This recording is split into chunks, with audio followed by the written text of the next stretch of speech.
Of all the credit cards in the rewards game, the ones that get the least attention and the least love are always the airline cards.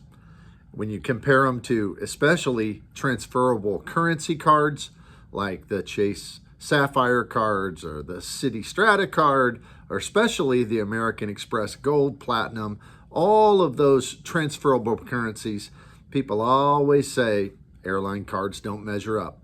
When you compare them to hotels, hotels give better status. They give free night benefits. People say that airline cards don't measure up. But in this video, I'm going to share why I think airline cards, for some people, can be some of the best cards there are. And I'm going to actually tell you many of the different cards that are available and kind of make a tier list of which ones are the best down to which ones kind of are the worst. So stay tuned.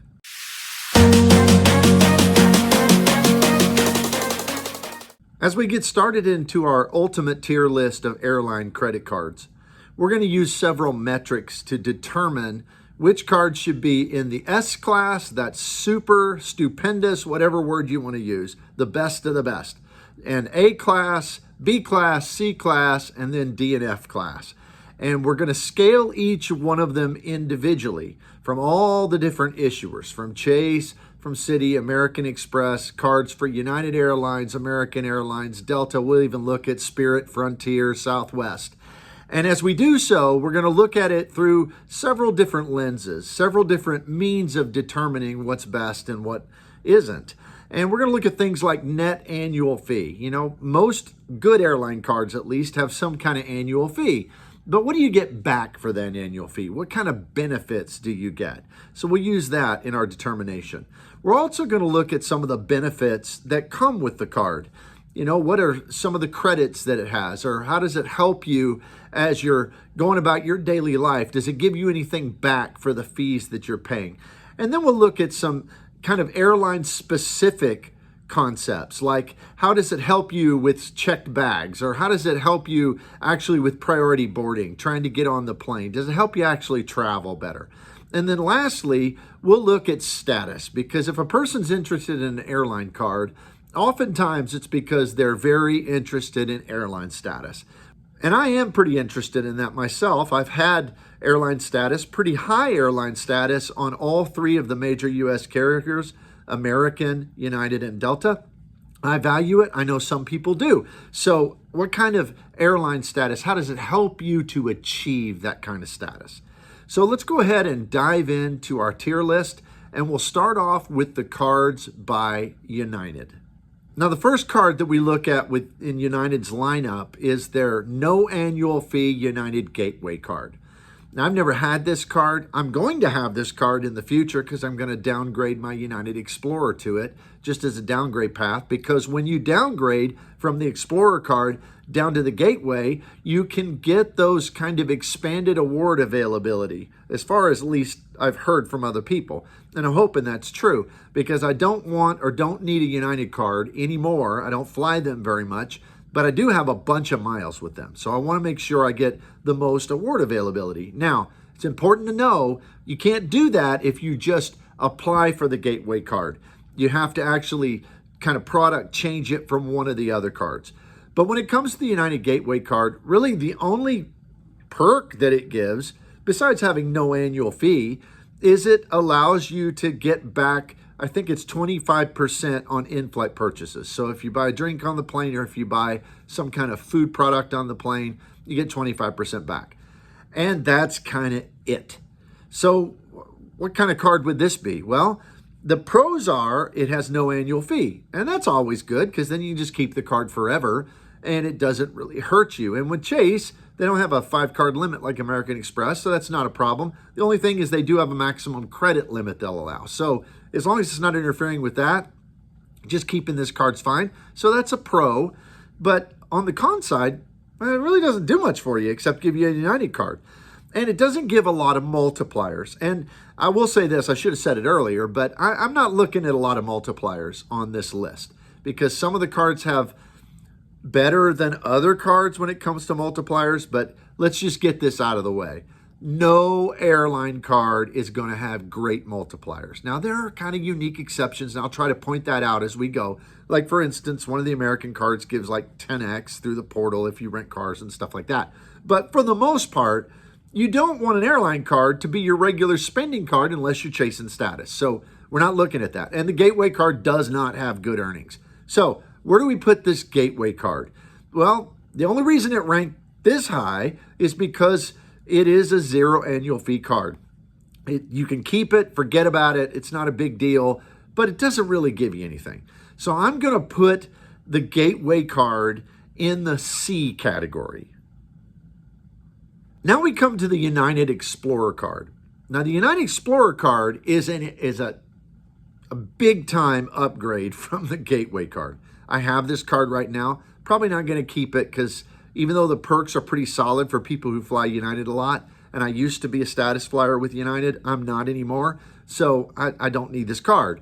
But I did like the card when I had it. It's a $95 annual fee card, so kind of that mid-tier travel range, and it gives some pretty good perks. It gives free checked bags for you and companion. It gives also priority boarding. And on United, it's pretty good priority boarding. I mean, you board fairly early. I think they only have 6 boarding groups, and you board, I don't know, second or third in those boarding groups. So that pretty much, if you have this card, you're going to have overhead bin space, which is what the priority boarding is all about. One of the unique things about this card is it does give 2 passes to the United Club every year. Now, it's only 2 passes. You can only use them. If you and someone else use it, you can only go in that one time. If you use it yourself, you can go in twice. So it's not an extensive like lounge card. But, you know, if you figure those are worth $30 to $50 a piece, that comes close in and of itself to wiping out the annual fee. Now, the other thing that has to be considered is the Explorer card does give some ability to help towards United status. Now, the way United does it, really, it's the worst of the big 3, United is, as far as using a credit card to achieve status. I think their basic system now is you get 25 PQPs, and that's their standard by which they determine status. 25 PQPs for every $500 that you spend. And so that's about, you know, every 20 bucks you're going to get 1. And that kind of is right on par with another card we'll talk about later, which is the Delta Platinum. And I would say both of those are not good earning rates. I mean, having to spend 20 bucks to get one of those is just not a good earning rate. But we have to give it some credit because this card does give you some ability to help with your status. Now, the top end of what you can do, you can't just spend and spend and spend unlimited amounts of money. I think it comes at maybe 1,000 or 2,000 PQPs are the max with this one. So where does this card rate? Well, it's $95, but you get the bags, you get the priority boarding, and you get those lounge passes that in and of themselves kind of wipe away that annual fee if you use them. And you also get the ability to earn some towards your status.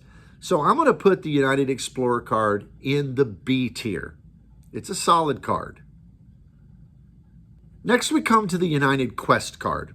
Now, I had the United Quest card, and I had it for several years, and I really liked it. It comes in at a higher annual fee of $250, kind of in between that Explorer card and the Club card, which is going to be their high-level card. And for that, you get some kind of interesting perks. Of course, you get the free bags, you get the priority boarding, just like the other. You get all these cards give you the discount if you buy something on the plane. I think it's 25% back. And so it gets all of those standard perks, but it gets a few other things that are kind of unique. The first is that this card gives $125 credit toward a flight on United. Now, every anniversary, that's pretty good because if that really takes it down to $125 a year card. Because if you have this card, obviously you're flying United, and obviously you're going to buy tickets on United. So getting $125 back out of $250, well, that takes you down to $125, which is only $30 more than the Explorer card. Now, it doesn't give those 2 lounge passes, but it does give a really unique benefit for cards like this. And that is that when you use your points to book travel twice a year, you can get a 5,000 point discount or get 5,000 points back on your purchase. And that can really be meaningful. I mean, that's total, if you use this perk twice, of 10,000 points, which reduces your air travel significantly when you're using your rewards. So I think that's a really, really neat perk. Also, this card allows a person to spend on the card towards status at the same rate. You know, you get 25 for every $500 you spend, but it gives you the ability to do that at a higher level. It has a higher threshold of how much you can spend and how many PQPs you can earn. So when you factor all that together, I think the United Quest card for a regular United flyer, and like I said, I had it for several years. I liked the card. If you utilize all those perks, get those 10,000 miles back, which are worth at least $100. If you get the 125, you use that travel credit, then you're getting your checked bags, you're getting your priority boarding. If you're using it to spend towards status, I think it's really a good card. And so I want to put the Quest card in the A tier. Now, the last card in the United lineup is the Big Boy United Club card. It has a $525 annual fee. But for that annual fee, well, you get some really neat perks. Of course, you get all the same things you did before. You get the free bags, check bags. You get priority boarding. It gives some kind of little incentives, like I think it's a $25 credit to IHG hotels. It gives like Avis President Circle status, which is kind of neat. If you're renting cars, you're going to get upgraded to a better car automatically. So it gives a lot of those kind of perks. You also can spend even more to be able to get towards status, still at that same rate of spending 500 and you get 25 PQPs. But the real perk of the card is you get a membership to the United Clubs, and that is for yourself. You can bring in guests with you, and that's kind of unlimited. You can use that as many times as you want in a year. And that is a very, very valuable perk for a person who flies a lot. Now, I will say that I've had access to the United Clubs many, many, many years. I've had access to the American Clubs. I've had access to the Delta Sky Clubs. And then, of course, all Priority, Centurion, all of that. And I'm kind of a lounge guy. I love the lounges. It makes the airport experience and just the whole travel experience, to me, multiple times better. But of all the lounges of any of these networks, besides some of the really bad Priority Pass lounges, I rank the United lounges pretty low. Now, American can have some rough lounges too, but United, some of their lounges are good, some of them are getting better, some of them aren't great. So how should that factor in? Well, I'm not sure, but when I look at this card, I see a card that, of course, works really well for a person who is a regular United flyer, but compared to its competitors, the American card, which I think gives you more back, because this card really doesn't give you any credits back, especially when you compare it to Delta's Big Boy card. It just doesn't seem to measure up as well. And that's why I just don't feel I can put this card, especially not in the S tier, not in the A tier. I'm going to put the United Club card in the B tier when we compare it against other airline cards. So now we move on to United's competitor, American Airlines. Now, American Airlines is kind of unique in that they have cards from two different issuers, both Citibank and also Barclays Bank. And so we have several cards to cover. But we're going to start off with the Citi cards. Now, the kind of lowest level Citi card they have is the American Airlines Mile Up card. And it is their free, no annual fee card.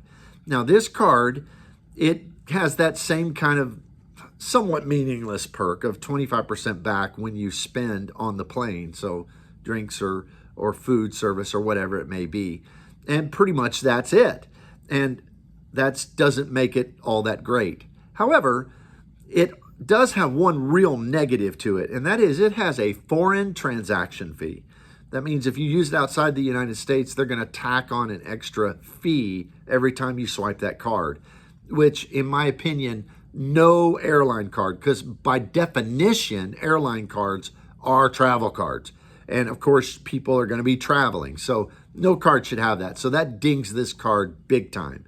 But the thing that kind of counteracts it is basically the American Airlines status system, which, whether you like the way that they do it or not with their loyalty points, that American Airlines allows you to earn at a rate of $1, you receive 1 loyalty point on every single one of their cards, even this no annual fee Mile Up card.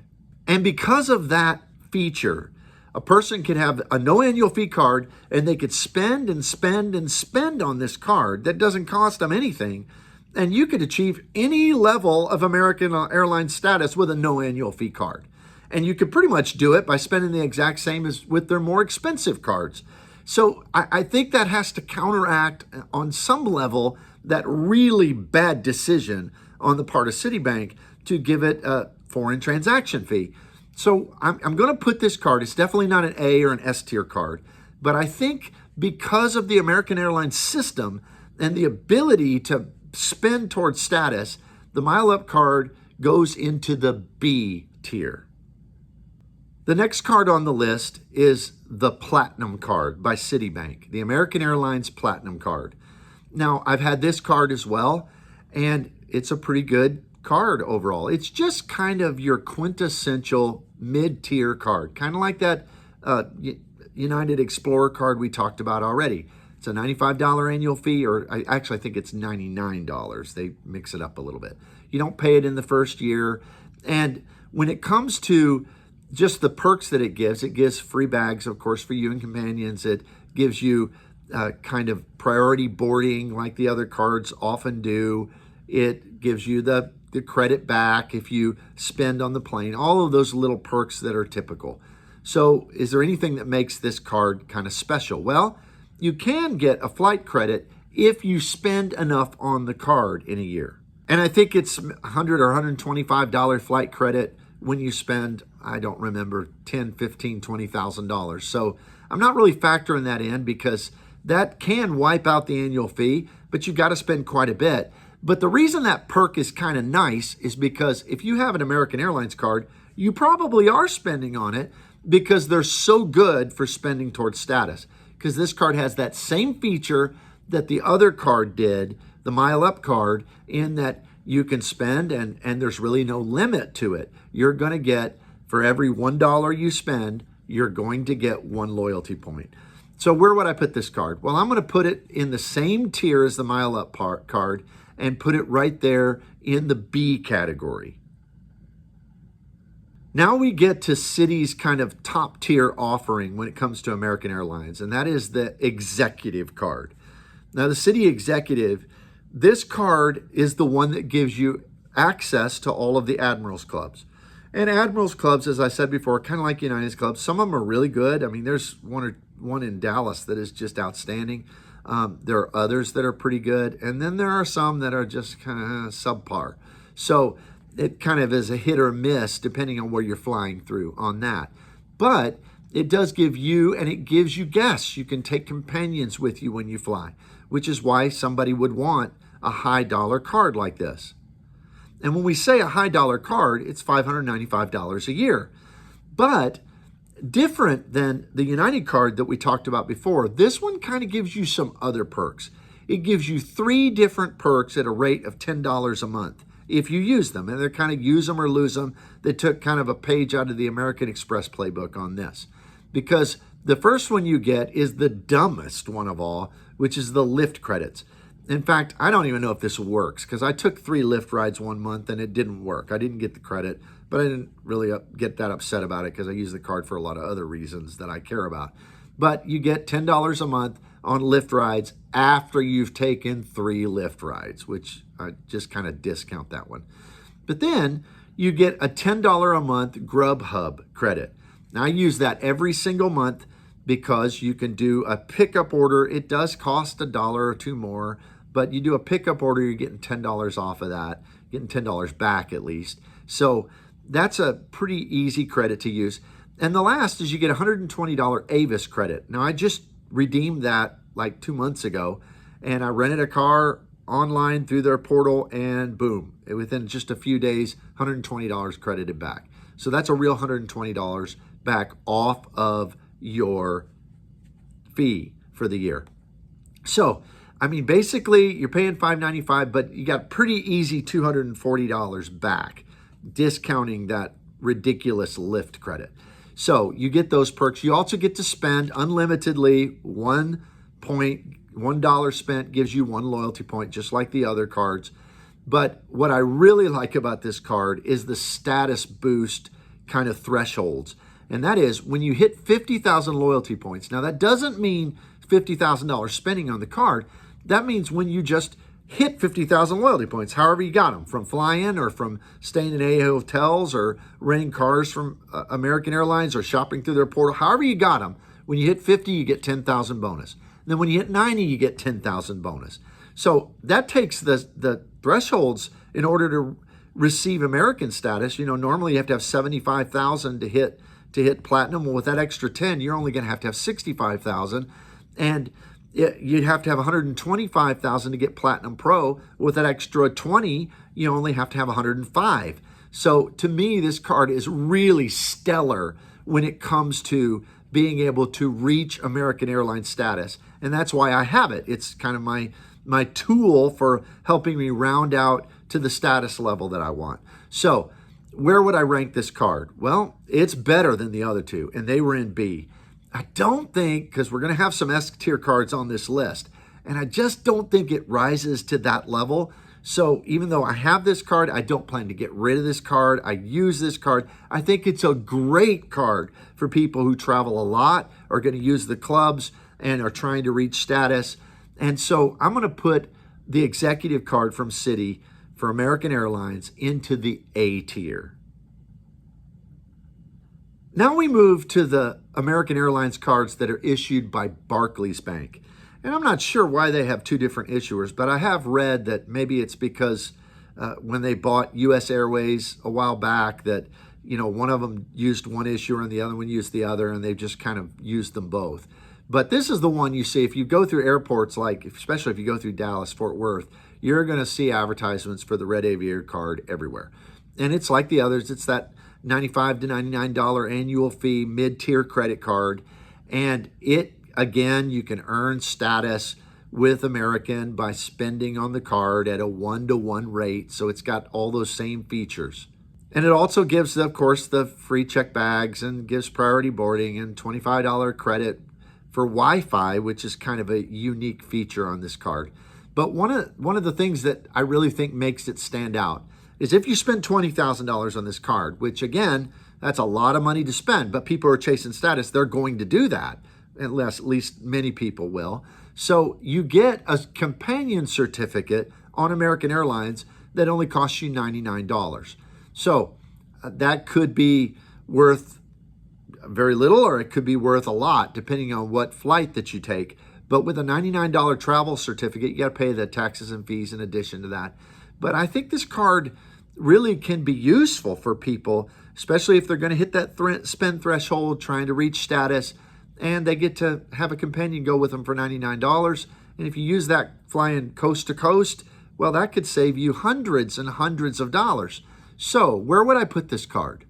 I think because of that perk of getting that companion certificate, that's better than the Citi card, the Platinum card that just kind of gave you a credit towards a flight. So since I put the other one in the B tier, I'm going to put the Red Aviator card into the A tier.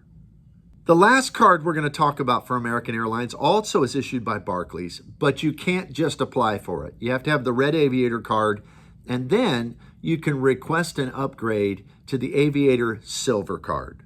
Now, the Silver card has double the annual fee at $199, but don't let that scare you off. I don't have this. I don't even have the Aviator card, but I might get it and try to get to this card someday, because this card is a beast.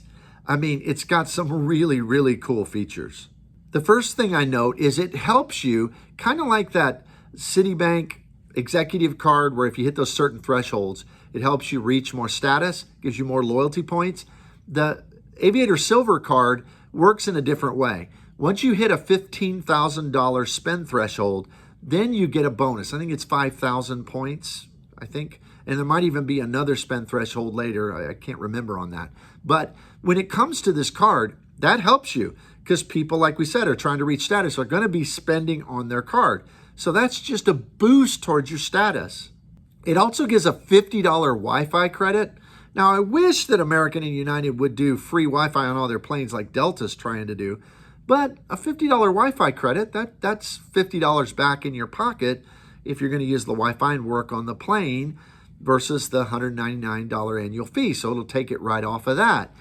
And then what I think may be one of the greatest features of this card is it gives a $25 food and beverage credit every day that you fly on American. Now, think about what that means for the road warriors, people who are flying every week. $25 every day. When I read that for the first time, I had to read it again and again and again. $25 a day, I started doing math. What if a guy was flying 4 times a week? I mean, that's $100 a week times however many weeks they fly a year. That could be incredible. So, I mean, not that really there's anything you might want to order on the plane, but if I had this card, boy, I'd be using it. And I'd be taking whatever food back to my hotel or whatever, because what a perk that is, $25 a day. And then it has one more superpower. We talked about how the Red Aviator card, after you spend so much, gives you a $99 travel certificate. Well, the Silver card gives you 2 $99 travel certificates after you spend $20,000. And as we said, people who are using airline cards, like many people do, to try to reach status, they're going to spend that much, and they're going to get 2 travel certificates at $99.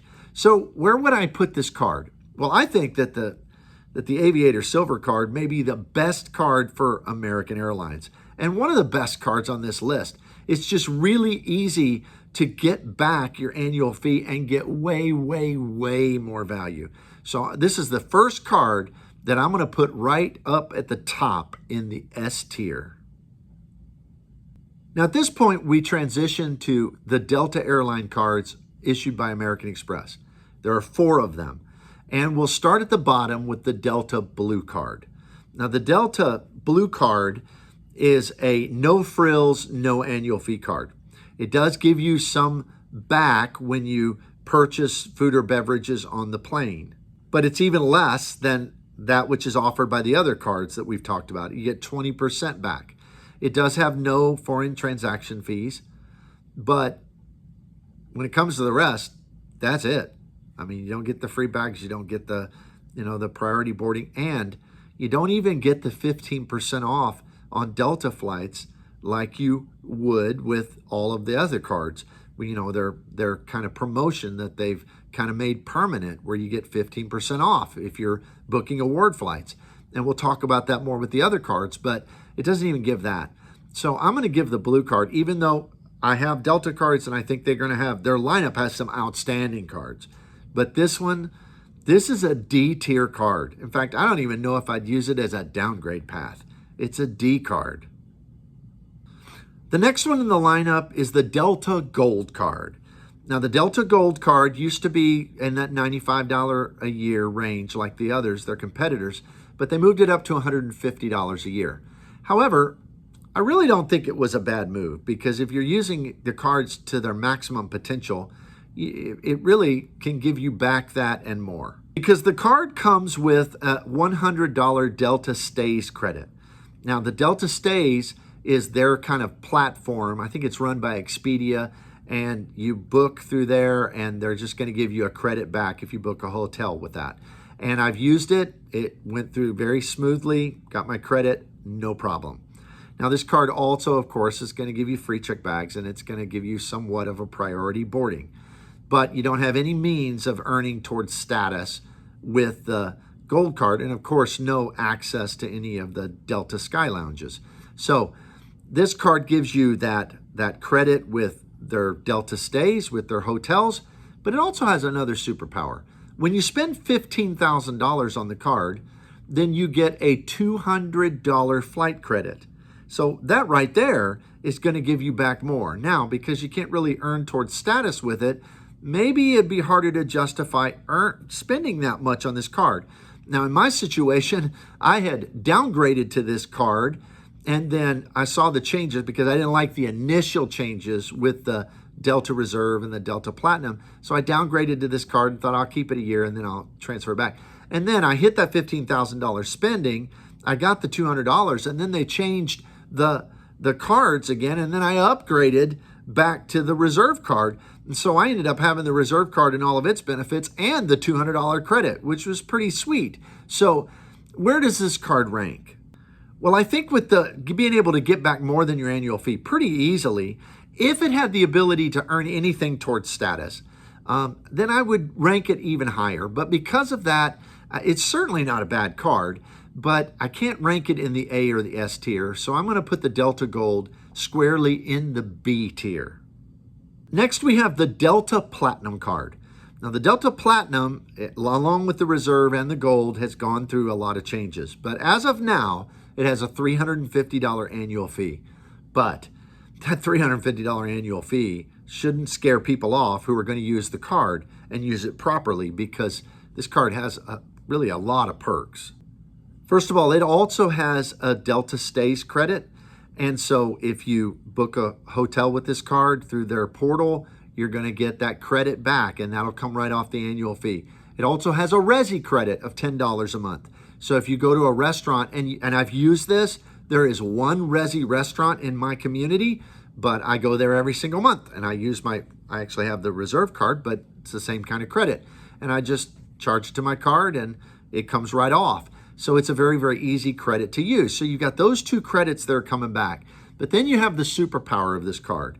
This card has the annual companion certificate. So after your first year, you're going to receive a companion certificate that's good anywhere in the lower 48. You can also go to Mexico and the Caribbean and Hawaii, and also to Alaska. And all you have to do is pay the taxes and fees on your companion. And so that is just awesome, because here you have a card that's $350. They're giving you back over $200 in these other credits. And now they're giving you a certificate that can be worth $300, $400, $500, maybe even $600. So this card is really powerful, not even to mention that you can spend towards status. Now, it doesn't have any lounge access. It used to have kind of a sort of lounge access where you could pay to get into the Sky Clubs. No more. No lounge access. But you can spend on the card towards status. Now, the rate is really bad. It's the same basic rate that the United cards have. You can spend and you get basically one of their MQDs, that's medallion qualifying dollars. That's their kind of metric to be able to achieve status, for every $20 that you spend on the card, which is not great. But with all the other perks, it does give you some ability to spend towards status. So where would I put this card? Well, the Delta Platinum, it gives you those credits back. And if you use your companion certificate even moderately, so even if you got a bad deal and spent a $200 or $250 plane ticket and got that same amount in a companion certificate, this card is going to pay you to have it. It also has the ability to earn status, not at a great rate, but you can do so. It gives you the free check bags and priority boarding and all of that stuff that all these cards do. And I just think that the only place I can put this card, I won't quite put it in the S tier, but I think that the Platinum card, the Delta Platinum, is a solid A tier card. And that brings us to the last of Delta's cards in our lineup. Now, these are all their personal cards, and in all of these, they have business cards too, but we're kind of focusing on the personal cards in this video. And that comes to the Delta Reserve card. Now, this one has gotten a lot of press lately because they kind of issued a new white card design that has, a 747 on there that's made out of the actual metal from the plane. It gives you the serial number of the plane and how many years it was in service, and it's kind of a cool card. I have it. But this card, whether you got the white version or the old black version or the purple version, this card is a very, very powerful card, but it isn't cheap. It's $650 a year. But with that $650 a year, of course, being their top level card, you get lounge access.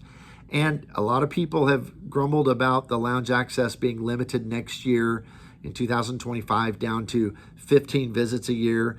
But it's not really 15 visits, it's 15 days. So you get 24 hours to go in. So if you could go on departure and on your layover and on arrival, those 3 visits, that would only count as 1. So you get 15 a year. But kind of the reason I think it's discounted that doesn't bother me too much is it also gives access to like the escape lounges from American Express and the Centurion lounges. So, what I'm going to do is that if I'm in a place with the Centurion lounge, I'm just going to use it to go into that. And so when it comes to the lounge access, to me, it's still really good lounge access. Also, it doesn't give free access to guests, but it does give you 4 free guest passes every year, which isn't great, but it also gives access to the Centurion lounges and the escape lounges. So I think it's kind of a wash towards its competitors with United and American, particularly when you factor in that Delta Sky Clubs, they're just better. I mean, for the most part, they're nicer. So I think it's a good card when it comes to lounge access. You also get a lot of credits with this card. You get a $200 hotel credit through Delta Stays, and I've used that. It worked very easy. So there you're getting $200 back. You get a $240 a year Resi credit. So that's $20 a month if you go to Resi restaurants. Like I said, you don't have to make a reservation through Resi. You just go into that restaurant, and if they're on their network, use your card and you're going to get the credit back. So you get those benefits. You also get a rideshare benefit. I think it's $10 a month. So if you use an Uber or a Lyft or whatever it may be, you're going to get that back. And just add those up together, that reduces the annual fee, if you use all of those, down to in the $100 to $150 range. And then on top of that, it also gives a companion certificate, and even better companion certificate than the Platinum card did, because this one's good for, like I said, anywhere in the United States, even Hawaii, even Alaska. You can go to the Caribbean, you can go to Mexico, and you buy your ticket and your companion. All you have to do is pay the taxes and fees. So this one could be worth even more because it's good for main cabin like the Platinum card was. It's also good for Comfort Plus. It's also good for first class. So this could be worth $300, $400, $500, $700, $900, depending on what kind of ticket you want to buy for yourself. And your companion is going to get that same level of ticket. So this card, I love this card. I think it's excellent. In fact, it's my choice over the American Express Platinum card because I fly Delta a lot. So it still gets me into the Centurion lounges, and it gives me all these other benefits that are frankly easier to use credits than the American Express Platinum. So for me, I put this, and some may disagree, but I think that the Delta Reserve is an S tier airline travel card. Now we're going to look at some of the cards from Southwest Airlines. Now Southwest is kind of a different animal to look at because Southwest, as anybody's ever flown on them knows, they don't operate like the other airlines. I mean, you can't look at their flights on Expedia or Travelocity or any of that. You have to go through their webpage. They offer 2 free bags for everybody who flies on them. They don't have assigned seats. So it's just a completely different travel experience. But a lot of people love them. They have a really good route network within the United States, but they don't have any partners. So it's just kind of comparing apples to oranges. So we're just looking at the cards and how much those cards bring value to people who hold them and use them and fly Southwest. Now their lowest tier card is the Rapid Rewards Plus card with a $69 a year annual fee. And for that $69 a year, you receive a few little benefits and credits. The first is you get 3,000 points on your anniversary. So that's probably worth at least $30. So that reduces the annual fee down to a much more insignificant $39 a year, if you figure it that way. You also get 2 early bird check-ins, which means that you kind of get in before everybody else. On Southwest, you don't have an assigned seat, so it's all about where you get in line and getting to get on the plane and actually choose your seat. So those can be very, very useful. You also get 25% off on your in-flight purchases, and that's kind of the sum of this card. So some people use this card because sometimes they run promotions and you can get the Southwest Companion Pass, which is really awesome because we've talked about companion certificates. Well, the Companion Pass, really hard to earn unless you get a business card and get a regular card. But every now and again, Southwest will have a promotion that if you get one of their cards, and this one's often included, and you spend X amount within this amount of time, you'll get it for a year. And that can be great. But we're not really talking about bonuses and promotions in this. We're talking about holding the card for the long term. So where would I put the Rapid Rewards Plus card? Well, to me, I don't really know where to put it because I'm not a Southwest flyer, but it seems like it's a pretty decent card. So I would say it doesn't cost a lot. I would put it in the B tier. Next, we have the Rapid Rewards Premier card. Now this one's where they step it up to that $99 annual fee. So it kind of matches with most of the other mid-tier credit cards in this space.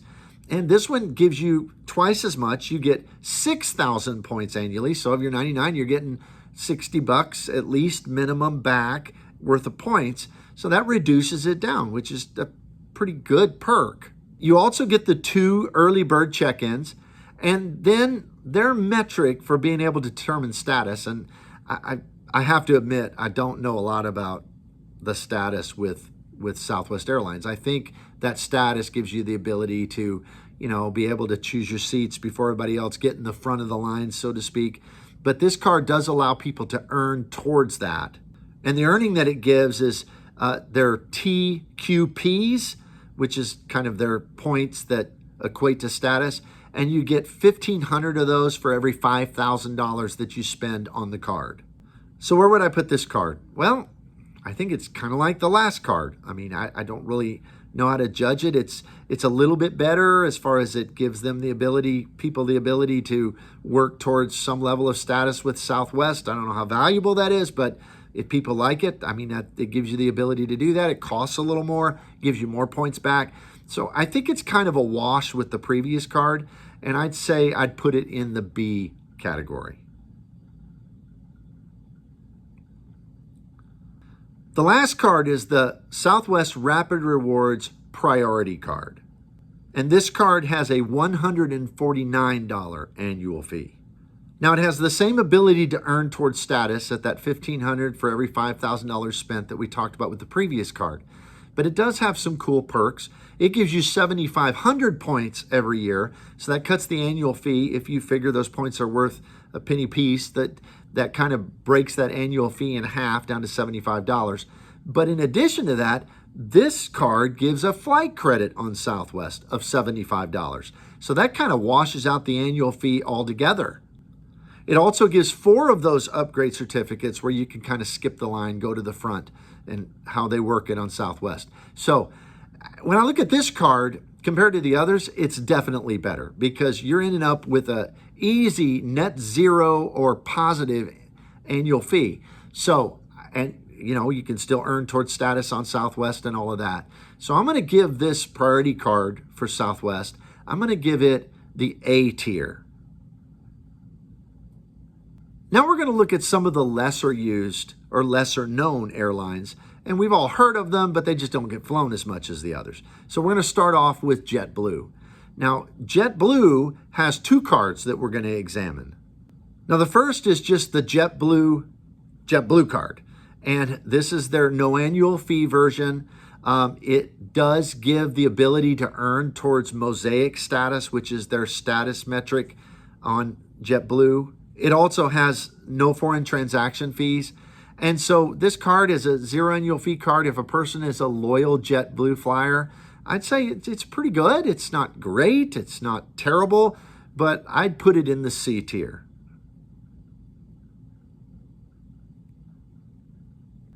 Next, there's the JetBlue Plus card at $99 a year. This card gives you 10% back when you're making redemptions. This card also, of course, you're going to get free check bags and all of that, like most cards in this sphere. But you're also going to receive a 5,000 point per year bonus, and you're also going to get $100 off if you book a vacation through JetBlue. Now, I'm even hesitant to mention that because that seems like not a very good perk. But When I look at the card overall, it's a little bit better than the other JetBlue card, but it's still, I mean, when they're making you book a vacation through them to get your credit back, well, there's that, but it does give that kind of discount on your rewards and all of that. So where would I put this card? Well, it's definitely better than the other JetBlue cards, so I'm going to bump it up one to the B tier. Now, as we're starting to draw to the close of the list, let's look at the Hawaiian Airlines credit card. The Hawaiian card is $99 a year. The card gives you $100 towards a companion. It also gives you a really unique benefit, and that is one time you get to purchase a companion's fare at 50% off. So where would I put this card? Well, when you look at that $100 credit, that's pretty good. And, you know, it kind of wipes out the annual fee. The one time being able to get a companion at 50% off, that's pretty good. But there are cards on this list that give you a companion for free. You just pay taxes and fees. So where would this card fit? Well, I would say that the Hawaiian card really needs to be put in the middle of the pack, and it's a B tier card. Now we come to the last two cards that we're going to look at. The free Spirit card for Spirit Airlines. Now this card is a $79 annual fee card. It does give $100 off of a companion if you purchase the companion's ticket. But I just can't bring myself to separate the fact that this is a Spirit airline card. I've flown on Spirit one time, and that's the last time I'm flying on Spirit. I mean, I will grow wings to get there before I'll fly on Spirit again, but that's just my opinion. Some of you may love it. Feel free to just kind of rake me over the coals in the comments for it if you love Spirit, and please defend them all that you like. But Spirit, it's just they nickel and dime you to pieces, and this card just doesn't seem like it's going to make it that much better. However, because of that $100 off a companion, and it costs $79 a year for the card, it hurts me, but I've got to put the card in the B tier. And the last card we look at is the Frontier Airlines credit card. Now this card is $89 a year. It does give you the ability to have elite earnings, so you can earn towards status on Frontier. I don't know what status on Frontier looks like, but it gives you the ability to do that. In addition, you get a $100 voucher towards a flight, you know, if you're purchasing a flight, after you spend $2,500 on the card, which the kind of cool thing about that is there's been a lot of these cards that have vouchers, but that one, you only have to spend $2,500 to get it. So that's a pretty cool feature. So when I look at the Frontier card, I also think it probably belongs in the B tier for people who are going to fly Frontier. I mean, you got to understand that when it comes to Spirit and Frontier card, and even some ways the Hawaiian, these are very niche cards for people who fly those specific airlines and know they're going to. So that kind of explains a little bit where I'm putting them there. It's for that person. So that's my list today. That we don't have very many S cards. We have just a couple A tier cards, a lot of B tier cards, some C, and very few, but some D's. And when you look at this list, you may disagree completely, and I'd love to hear you, because some of these, I mean, I have a lot of experience with Delta, with American, and with United, and I feel pretty confident about my placement on those. But when you may have a lot more with Southwest. I've flown Southwest several times through the years, but I don't really know much about their cards or their system, so I could have missed it completely, and I'd love for you to tell me so I can correct that in the future. And when it comes to Hawaiian and Spirit and Frontier, I might be biased on that. So if you have a different opinion on any of those, please share it in the comments. Tell me where I'm right. Tell me where I'm wrong. I'd love to hear it. And please don't forget to hit that thumbs up, and also go ahead and subscribe to the channel. I'm trying to grow the channel. I'm almost to 100 subscribers. That's kind of exciting for me. So if you would do that, I'd appreciate it immensely. I'll see you here next time.